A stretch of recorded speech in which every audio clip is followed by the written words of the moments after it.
Hola, es un placer tenerte aquí. Antes de comenzar, suscríbete al canal y dale like al vídeo. Me llamo Marta, tengo 35 años, y durante 7 viví convencida de que el amor tenía nombre y apellido. Javier Rodríguez, mi marido, mi compañero, el hombre que me juró eternidad con la mano en el pecho y los ojos brillando de emoción frente al altar. Nuestra vida parecía sacada de un catálogo perfecto: casa propia, vacaciones una vez al año, cenas en familia los domingos. Él era amable, trabajador, y nunca me faltó nada, o al menos eso creía yo. Nunca pensé que detrás de su sonrisa tranquila se escondiera un veneno lento que iba a destruir todo lo que construimos. Hoy, mirando hacia atrás, me doy cuenta de que hay cosas que se sienten sin pruebas, pero que preferimos ignorar hasta que nos explotan en la cara. Mi mejor amiga se llamaba Laura, y si alguien me hubiera dicho que algún día me traicionaría, lo habría tachado de loco. Nos conocimos en el colegio, compartimos pupitre, lágrimas, secretos de adolescencia y sueños de futuro. Fue la madrina de mi boda, la primera en enterarse cuando creí que estaba embarazada, la que me traía sopa cuando estaba enferma. Yo la quería como a una hermana, como a una parte inseparable de mi vida. Jamás imaginé que esa lealtad que yo sentía no era recíproca. Durante años vivimos como si fuéramos una familia extendida, Javier y yo, Laura y su marido Daniel. Salíamos de viaje juntos, celebrábamos cumpleaños, navidades, aniversarios, todo con risas y copas en la mano. Nos conocíamos tan bien que a veces no hacían falta palabras, con una mirada bastaba. Ellos venían a casa como quien vuelve a su hogar, y nosotros a la suya con la misma naturalidad.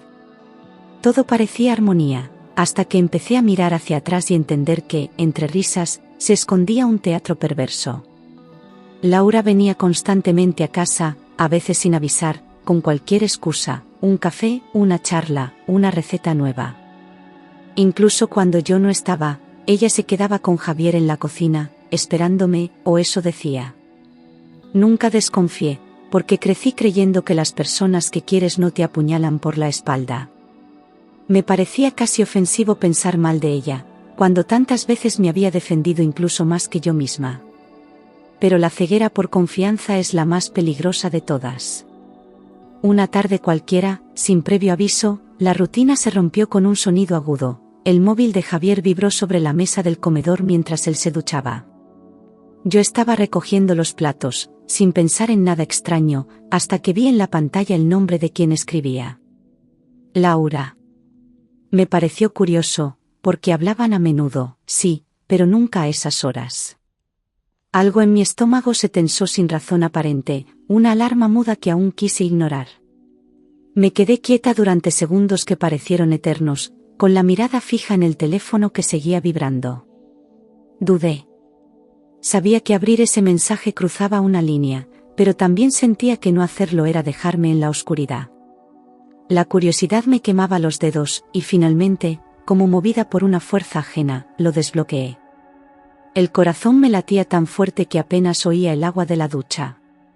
Y entonces, lo vi. El mensaje decía exactamente esto: te echo de menos, amor. Se me heló la sangre, y por un momento creí que lo había leído mal.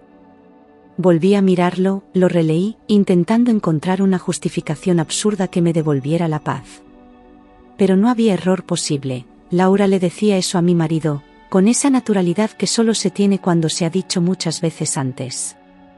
Y él, mi Javier, lo tenía guardado sin borrar, como si no fuera una traición, como si no fuera nada. Busqué rápido en la conversación, deslizando el dedo tembloroso por la pantalla, y cada línea era una puñalada nueva. Él le decía, cariño, ella le respondía con frases ardientes, se hablaban como dos amantes sin pudor, sin culpa. Hablaban de encuentros, de caricias, de noches que yo creía que pasaba conmigo, pero eran para ella. Incluso mencionaban lugares en los que yo también había estado, sin saber que era la sombra en medio de su mentira. Me sentí ridícula, burlada, utilizada. Sentí que el suelo desaparecía bajo mis pies, como si el mundo hubiera girado de golpe y me dejara caer. Me faltaba el aire, la vista se me nubló y tuve que apoyarme en la silla más cercana para no caer. La confianza que había construido durante años se desmoronó en un segundo, con un simple mensaje. Todo lo que creía tener se convirtió en una farsa. Y lo peor es que no podía gritar, porque él seguía allí, en la ducha, como si nada. No hice escándalo, no grité, no lloré delante de él. Me sequé las lágrimas antes de que saliera, fingí una sonrisa, y le pregunté si quería cenar algo. Supe en ese momento que debía ser más fuerte que nunca, y que la rabia no podía nublar mi inteligencia. Lo observé con otros ojos, cada gesto, cada palabra, como si lo viera por primera vez. Era un extraño en mi casa, en mi cama, en mi vida. Y yo tenía que actuar con cabeza fría. Esa noche no dormí. Me quedé tumbada a su lado, mirando al techo, escuchando su respiración tranquila, preguntándome cómo podía vivir con esa doble vida sin remordimientos. Pero entre la rabia y la tristeza, algo nuevo empezó a crecer, una idea. No iba a confrontarlo. No iba a darle el placer de negarlo todo con excusas baratas. Iba a hacer algo mucho más efectivo, dejar que sus propios actos lo destruyeran. Laura y Daniel, como tantas parejas que presumen de felicidad, tenían en WhatsApp la misma foto de perfil, una imagen de ellos dos abrazados, sonrientes, en una playa al atardecer. Ese detalle, aparentemente insignificante, me dio la primera pista para lo que estaba a punto de hacer. Si ambos usaban la misma imagen, podía jugar con eso sin levantar sospechas. Me fijé en la expresión de sus rostros, esa sonrisa falsa que ahora me parecía una burla. Lo tenía claro, esa foto sería mi disfraz perfecto. Era una imagen cuidadosamente elegida, de esas que se usan para proyectar al mundo una felicidad que no siempre es real. Él la rodeaba con el brazo, ella inclinaba la cabeza sobre su hombro, y el sol de fondo les daba un aire de postal. Todo estaba medido, incluso el filtro cálido que suavizaba los rasgos. Yo sabía que Javier no prestaba atención a los pequeños cambios, mucho menos si venían disfrazados de rutina. Por eso, ese simple retrato sería mi llave para abrir una grieta en su mentira. Pensé que, si intercambiaba los contactos, Javier seguiría creyendo que hablaba con Laura, cuando en realidad sus mensajes irían a Daniel. Sonaba arriesgado, pero no imposible, y sobre todo, era justo. No quería que se destruyeran con mis palabras, quería que lo hicieran con las suyas, con su deseo sucio y su falta de escrúpulos. Ya no buscaba explicaciones ni disculpas, buscaba que la verdad saliera sola, como un veneno que ellos mismos se bebieran. Yo solo sería la que empujara el vaso hacia sus labios. Esperé con paciencia, observando sus movimientos, esperando a que llegara ese sueño profundo que siempre lo vencía después del sexo o del vino. Aquella noche no hubo caricias ni brindis, solo una distancia silenciosa que él no notó, porque estaba demasiado ocupado fingiendo que todo estaba bien. Cuando por fin respiró hondo, pesado, y se giró de espaldas, supe que era el momento. Me levanté con cuidado, sin hacer ruido, y fui directo hacia su mesilla. El teléfono estaba allí, como un tesoro listo para ser saqueado. Lo tomé con manos firmes, aunque por dentro me ardía todo el cuerpo. Respiré hondo, como si necesitara oxígeno para seguir viva, y desbloqueé la pantalla con el código que conocía de memoria. No temblé. No dudé. Ya no era la Marta ingenua de antes, era otra, una que había despertado con una herida abierta y ganas de cerrarla con fuego. Ver su lista de contactos fue como mirar las piezas de un rompecabezas que empezaba a encajar. Busqué a Laura y a Daniel en la agenda, comprobé que ambos usaban la misma foto, y entonces los edité. Reemplacé el número de ella por el de él, manteniendo el nombre y la imagen intactos.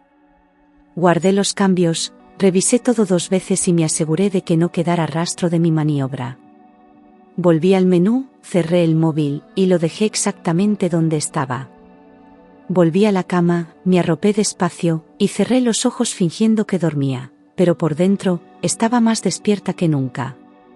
A la mañana siguiente me moví con la misma precisión con la que una actriz repite su papel cada noche en un teatro.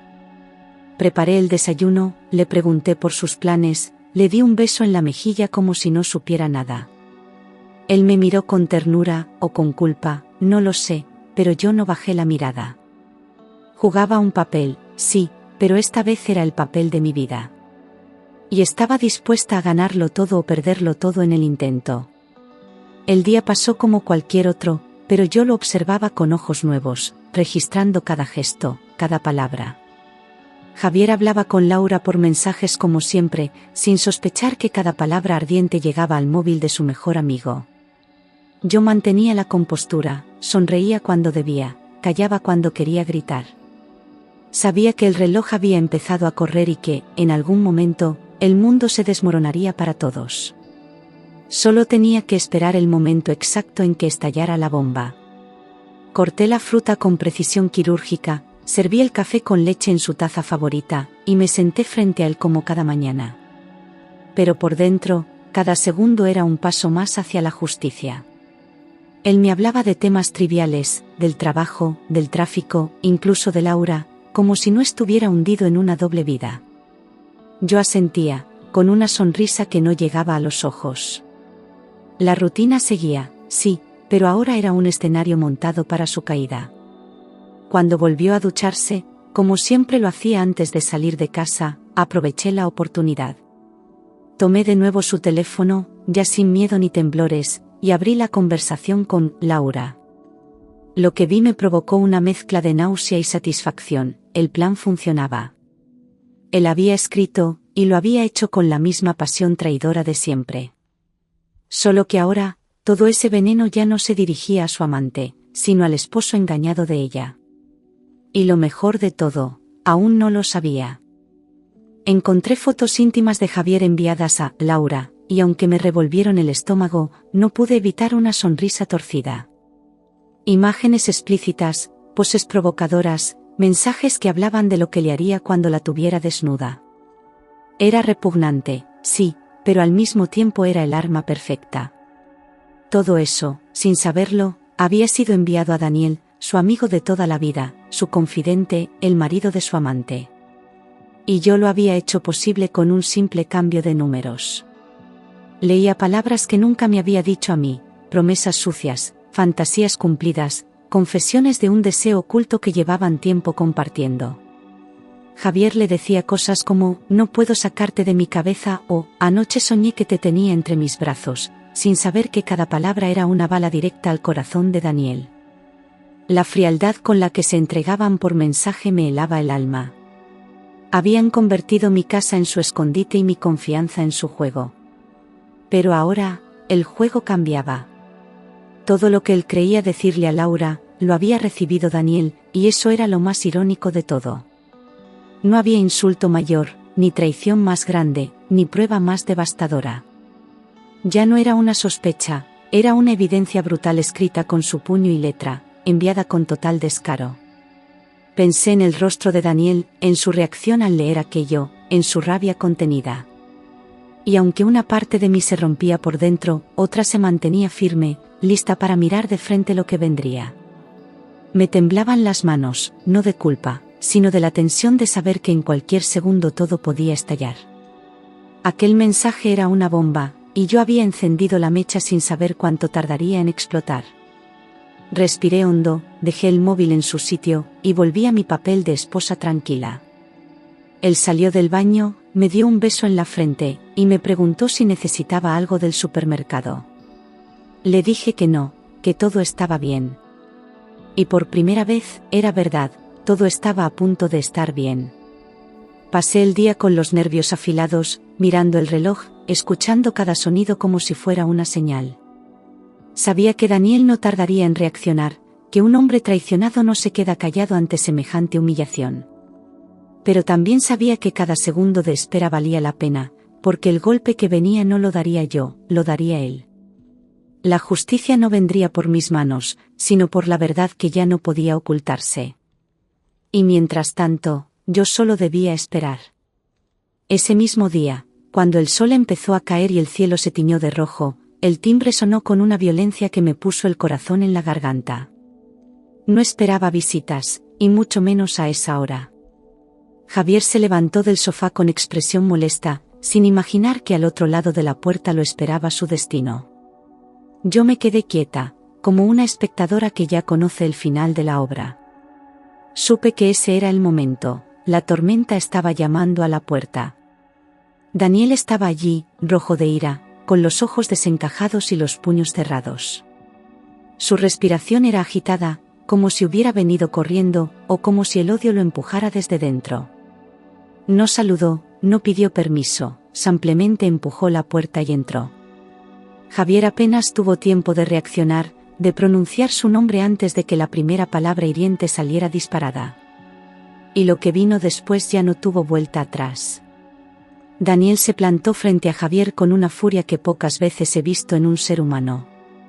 Le gritó sin filtros, lo llamó hipócrita, basura, traidor.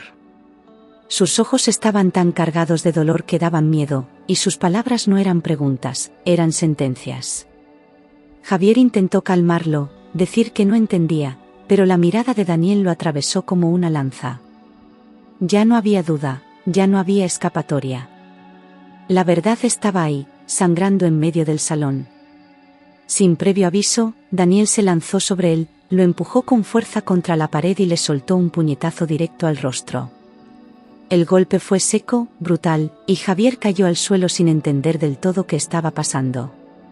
Yo no grité, no intervine, no moví un dedo. Solo lo miré desde la esquina, como quien observa la caída de un imperio que ya no tenía cimientos. Javier se levantó aturdido, con la mano en la mejilla, y por primera vez, parecía asustado. Pero Daniel no se detuvo ahí, le dio otro puñetazo en el estómago, lo dobló con un golpe de rabia, y lo dejó tirado en el suelo, jadeando. Le gritaba todo lo que llevaba años callando, insultos mezclados con dolor, rabia contenida convertida en violencia. Nadie lo detuvo, porque ya no se trataba solo de una pelea, era una liberación. Una explosión de traiciones acumuladas que necesitaban salir de algún modo. Y en ese momento, Javier se dio cuenta de que lo había perdido todo. Daniel no se contuvo y escupió cada palabra como si fuera un disparo directo al corazón de Javier, lo llamó cerdo, traidor, basura sin principios. Le recriminó los años de amistad tirados a la basura por unas noches de lujuria, la hipocresía de sentarse a su mesa mientras se acostaba con su mujer. Yo escuchaba todo sin moverme, grabando cada palabra en mi memoria, sabiendo que eran la justicia que jamás habría obtenido si hubiera enfrentado sola esa verdad. Javier no decía nada, solo respiraba con dificultad y bajaba la cabeza como un niño pillado en una mentira. Ya no tenía defensa posible, ni explicación que borrara aquella humillación. Entonces Daniel giró hacia mí, no para atacarme, sino para lanzar su último dardo, y esa zorra de tu amiga, esa vagabunda va a saber lo que es perderlo todo. Su voz no temblaba, estaba cargada de una calma rabiosa que helaba la sangre. No hablaba desde el despecho, hablaba desde la dignidad rota, desde el dolor de quien ha sido burlado por dos personas que prometieron respeto. Y por primera vez, supe que Laura también pagaría caro, que no saldría ilesa. Ese día, su mentira empezó a resquebrajarse desde dentro. Cuando el silencio se instaló por un segundo, me acerqué a Daniel y, sin cambiar el tono de voz, le dije, fui yo quien cambió los números de los contactos. Quería que supieras la verdad sin que nadie pudiera negarla. Él me miró como si no entendiera del todo lo que acababa de oír, como si dudara de que yo fuera capaz de algo así. Pero no hubo cinismo en mi gesto, solo determinación. No me arrepentía. Había tomado el control de una situación que intentaron esconder bajo mentiras. Y ahora, todo salía a la luz. No lo hice llorando, ni gritando. Le conté todo con una serenidad que solo puede tener quien ha sufrido en silencio y ha decidido no callar más. Le expliqué cada paso, cada noche sin dormir, cada palabra que leí con el corazón desgarrado. No necesitaba su aprobación ni su perdón, solo quería que supiera la verdad. Porque aunque él era víctima, yo también lo era. Y merecía que alguien, al menos una vez, supiera cuánto me dolió descubrirlo todo sola. Daniel me miró con asombro, como si de pronto viera en mí a una mujer completamente diferente. Ya no era solo la amiga de su esposa, la esposa engañada, la figura decorativa de una vida perfecta. Era alguien que había tomado las riendas, que había planeado una jugada limpia, sin violencia, pero cargada de verdad. En sus ojos había respeto y una chispa de complicidad inesperada. No me dijo nada, pero asentir levemente fue suficiente. Sabía que habíamos estado del mismo lado sin saberlo. Javier seguía en el suelo, sin saber cómo reaccionar, con la cara hinchada y los ojos llenos de lágrimas que no se atrevía a soltar. Le temblaba la voz cada vez que intentaba hablar, pero ninguna palabra salía con sentido. Por primera vez lo vi derrotado, desnudo en su miseria, sin más máscaras que lo protegieran. No podía pedirme perdón, no tenía derecho. Solo era un hombre roto por sus propias decisiones. Me acerqué despacio, lo miré desde arriba y le dije con voz firme, sin necesidad de gritar: lo nuestro se acabó. No hay vuelta atrás. Ni una lágrima, ni una súplica. Solo verdad. Él intentó tocarme la mano, pero me aparté. No merecía compasión, no después de tanto engaño. Y en ese momento, supe que nuestro matrimonio ya estaba muerto desde mucho antes. Yo solo le estaba poniendo el último clavo al ataúd. Pedí el divorcio esa misma semana, sin rodeos, sin explicaciones extensas. No quería más palabras, ni disculpas fingidas, ni recuerdos enmarcados en fotos que ya no significaban nada. Mi abogada se sorprendió de lo claro que tenía todo, pero yo no estaba dispuesta a perder un solo segundo más. No le pedí ni un euro, solo la libertad. Quería salir de aquella vida vacía con la cabeza en alto y el alma limpia. Hice las maletas en silencio, empaqué cada prenda con la dignidad de quien se va, no porque pierde, sino porque elige no quedarse donde no la valoran. Él intentó hablarme, seguirme por el pasillo, pero no le di espacio.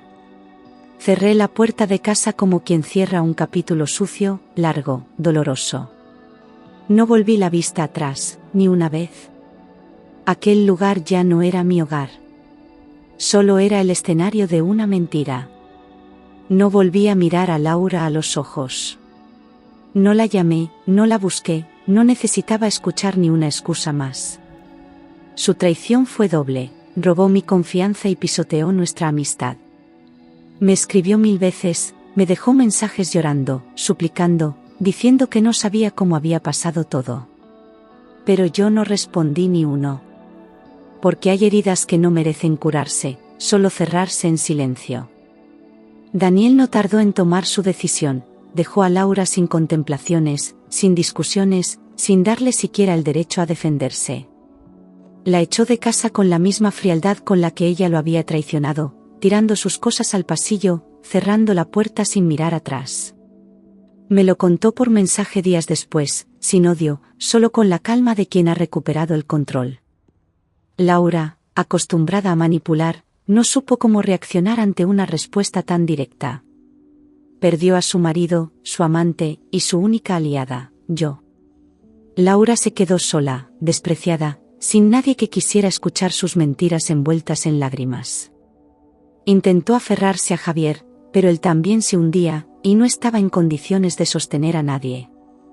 Sus amigas le dieron la espalda, sus padres no entendían cómo había destrozado 2 hogares.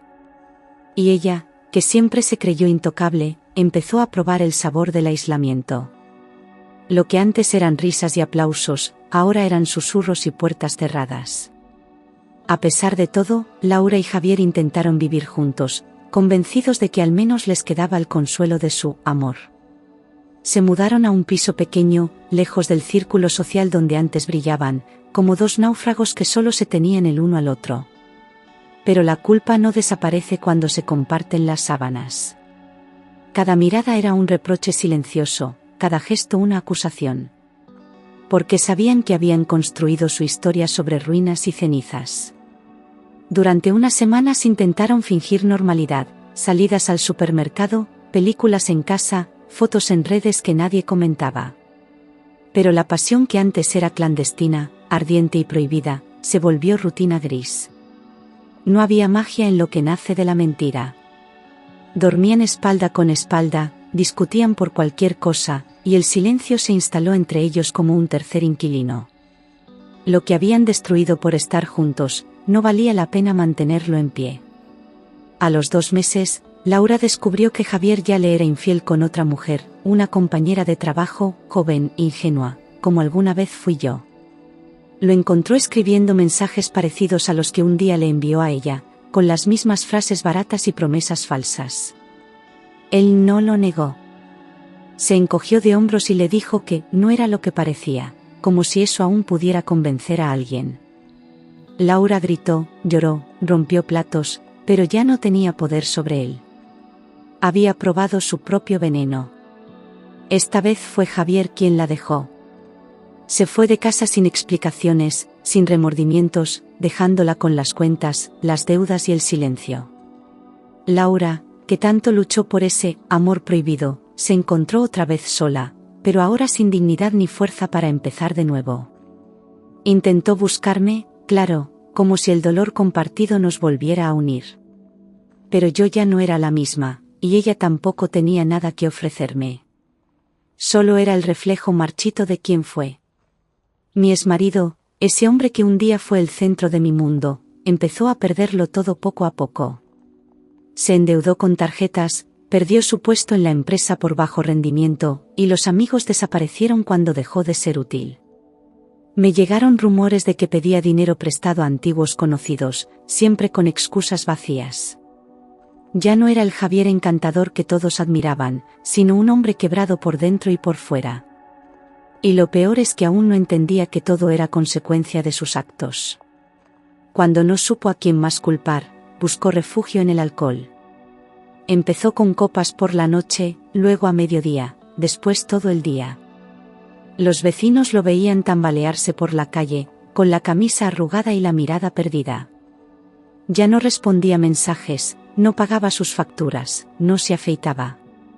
Supe que había tocado fondo cuando alguien me dijo que lo encontraron dormido en un banco del parque, abrazando una botella como si fuera lo único que le quedaba. Y quizá lo era. Lo que antes era respeto se volvió lástima, y después desprecio. Javier pasó de ser un hombre admirado a una advertencia andante de lo que ocurre cuando se traiciona sin medida. Nadie lo invitaba, nadie lo buscaba, nadie confiaba en él. Se convirtió en una sombra borracha que rondaba por los lugares que antes dominaba con carisma. Su nombre, antes asociado a éxito, ahora se pronunciaba en voz baja, como quien menciona una tragedia. Y así, él solo se encargó de escribir su propio final. Mientras tanto, yo empecé de cero. Cambié de ciudad, de trabajo, de entorno.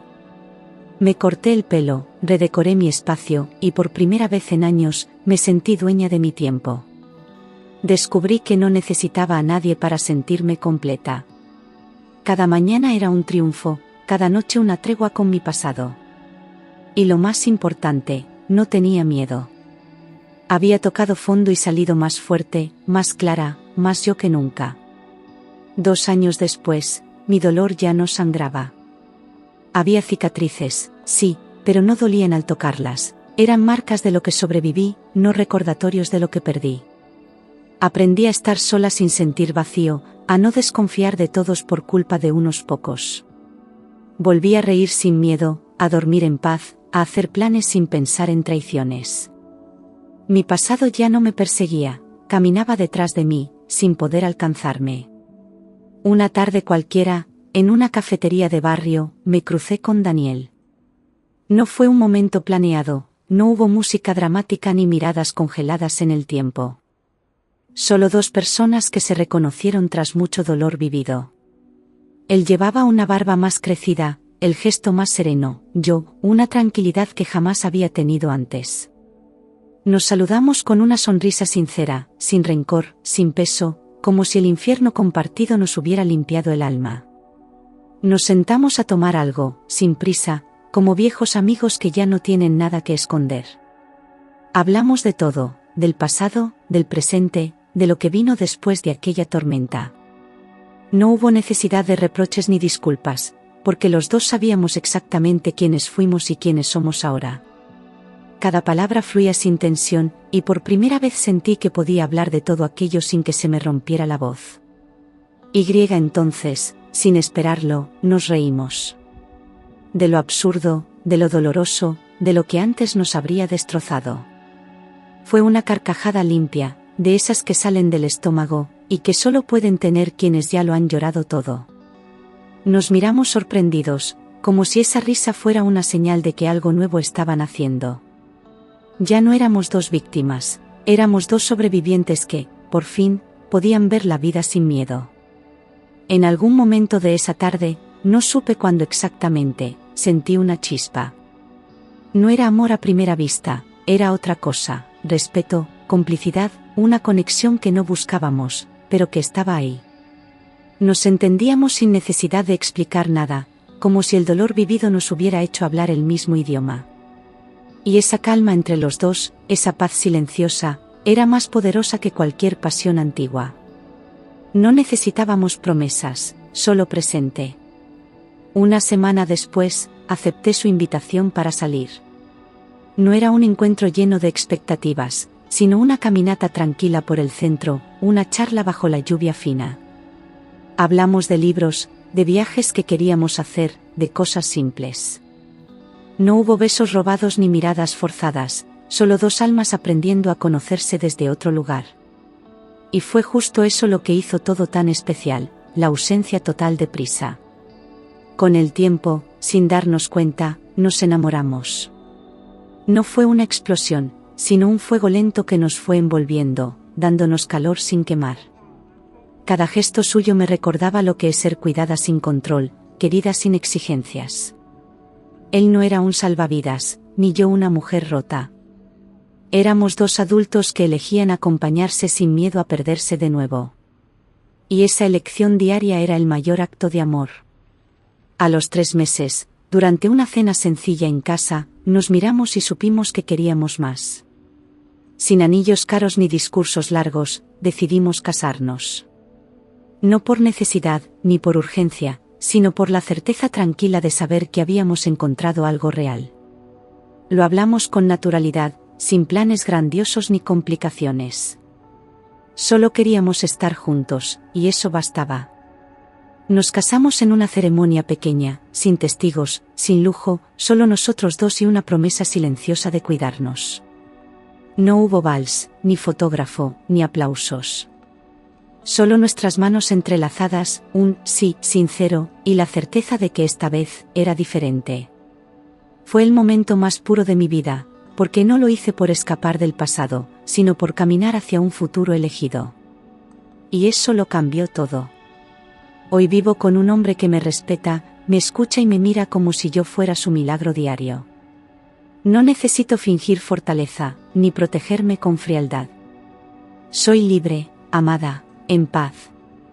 Cada mañana despierto sabiendo que no tengo que sobrevivir a nada, solo disfrutar lo que construimos. Y por fin, después de todo, entendí que la felicidad real no hace ruido, solo se siente. Mientras viajo por el mundo con un hombre que me cuida como merezco, mi exmarido se consume en la miseria que él mismo se labró. Vive solo, olvidado, atrapado en una rutina de deudas y alcohol, sin amor, sin familia, sin dignidad. A veces me preguntan si lo odio, si me alegra verlo así, pero la verdad es que no siento nada. El destino fue más justo de lo que yo habría sido, y él recibió exactamente lo que entregó. Yo, en cambio, aprendí a quererme, y eso fue mi mayor victoria. Volver a empezar no fue fácil, pero fue real. Aprendí a caminar sin mirar atrás, a confiar en mis silencios, a no necesitar pruebas para creer en mi intuición. Durante años pensé que lo que tenía era amor, pero no era más que dependencia disfrazada de estabilidad. El amor llegó cuando dejé de buscarlo, cuando por fin me elegí a mí misma por encima de todos. Y desde entonces, no volví a conformarme con menos de lo que merezco. Hoy miro mis cicatrices con orgullo, porque cada una de ellas cuenta una historia que ya no me duele. Fui engañada, sí. Fui traicionada, sí. Pero también fui valiente, lúcida y justa. No me convertí en lo que me hicieron, no me envenené con venganza, no me quedé donde no me valoraban. Elegí la dignidad, y esa fue la decisión que cambió mi destino. Laura desapareció de mi vida como desaparecen los fantasmas cuando se enciende la luz. A veces me pregunto si encontró su propio infierno o si sigue buscando a quien culpar por lo que arruinó. pero ya no me afecta. Su historia dejó de interesarme el día que dejé de ser parte de ella. Hay personas que no merecen redención, solo olvido. Javier, ese hombre que una vez me hizo temblar de amor, terminó siendo una lección que jamás olvidaré. No por el daño que causó, sino por lo que me obligó a descubrir de mí misma. No sé si sigue vivo, si ha tocado fondo o si aún se arrastra entre sus propios errores. Pero si algún día me lo cruzo, le miraré sin miedo. Porque yo ya no soy su víctima. Soy su consecuencia. Daniel fue un regalo inesperado en medio del caos. No porque me salvara, sino porque caminó a mi lado cuando ya no necesitaba salvadores. Supo verme entera incluso cuando yo aún estaba reconstruyéndome. Supo esperar, supo callar, supo quedarse. Y ese tipo de amor, el que no exige ni destruye, es el único que hoy reconozco como verdadero. Ahora entiendo que lo que viví no fue una tragedia, sino una liberación. Me arrancaron la venda de los ojos con violencia, sí, pero gracias a eso aprendí a mirar de frente. La vida me rompió para que pudiera rehacerme de otra forma, más fuerte, más clara, más yo. No me convertí en mártir ni en vengadora. Me convertí en mujer. Y eso es todo lo que necesitaba ser. Si esta historia llegara a otras mujeres, solo querría que recordaran esto: no hay dolor que dure más que tu valor. Cuando te elijas a ti misma, todo lo que duela empezará a sanar. Porque al final, no se trata de vengarse, se trata de recuperar el poder de tu propia historia. Y escribir el final con la tinta de tu libertad.